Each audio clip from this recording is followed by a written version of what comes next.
Okay, what happened to the moral value system of America is what I want to talk about today.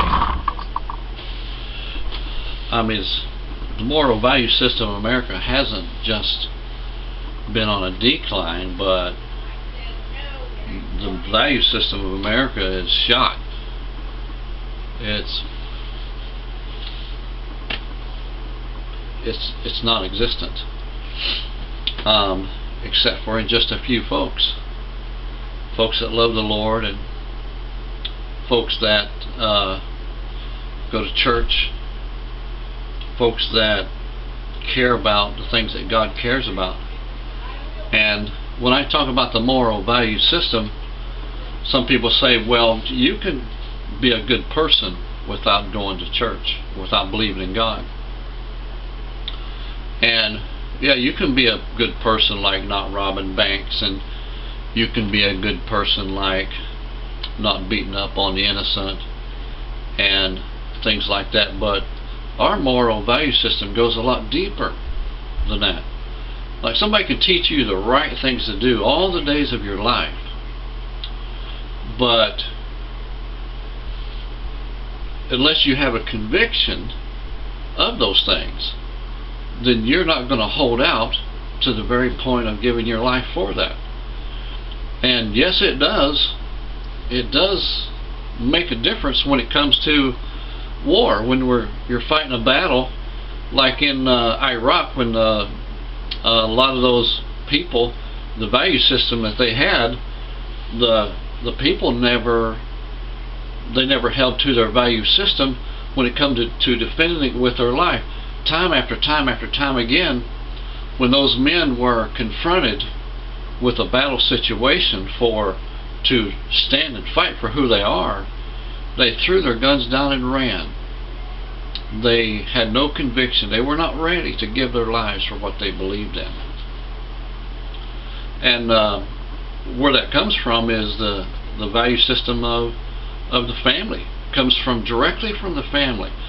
Now, when I was raised up, I wasn't raised to hold to the convictions that I have today. When I was 18, I joined the military, and I hated it with a passion, because I had no idea what it was all about, what it stood for, why I was there. And parents don't teach their kids those type of things. And number one, I should have never joined when I was 18. I should have waited till I was at least 21 and have a little better understanding.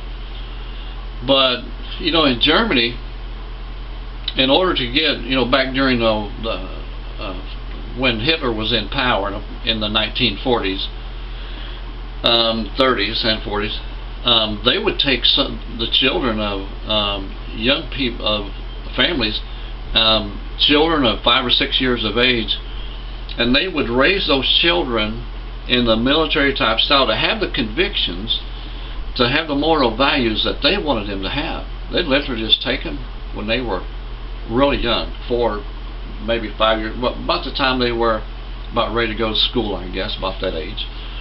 And they would try to pump into them, communism is the only way to go. Now, and I don't want to get into communism type thing, because they try to pattern communism after the order of heaven. But now the thing that's wrong with that, I'm just going to say real quickly, is that the guy at the or the guy at the top isn't perfect.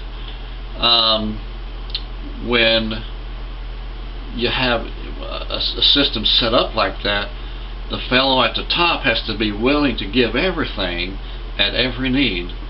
And there is no man on the face of this planet that will or can do that. Okay? And God does. And Jesus proved that when he gave his life on it. Rather than saving his life, he had a moral conviction that what he was doing on that cross was the greater need. And truly it is. It changed the world. There is billions of people on the face of this planet today that believe what Jesus did is the way to go. And I am one of those people. Christ passionately sought after me as a young man, and that's what a friend does. A friend seeks after you, folks. Don't ever forget that. So, and it changed me, changed who I am, changed my life, and gave me a different moral value system than even what my family has today. And the fiber of the family is what makes a nation great. If the family would teach their children that what they have is worth fighting for, not complain every time the government does something wrong, but tell them that our government is doing the things that they can do, and this is the only system that there is that works correctly until Jesus comes back, then a nation can stand strong. But when the government does everything selfishly, takes all the money for taxes, and does everything according to what tickles their pocket, then it won't be too long until that nation will fall. Okay? Alrighty, God bless. Thank you for joining me. Hope we got 5 minutes here. Come back again tomorrow. We'll have another great subject. Am I perfect in this? No. No, I'm far short.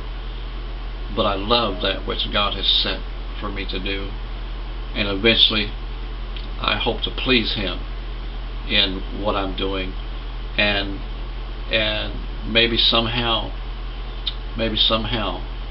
have Him to say, welcome in, my good and faithful servant. Not because of what I've done, but because of what Jesus done. So join me tomorrow. Another great subject. Crossing the Middle Ministry. God bless.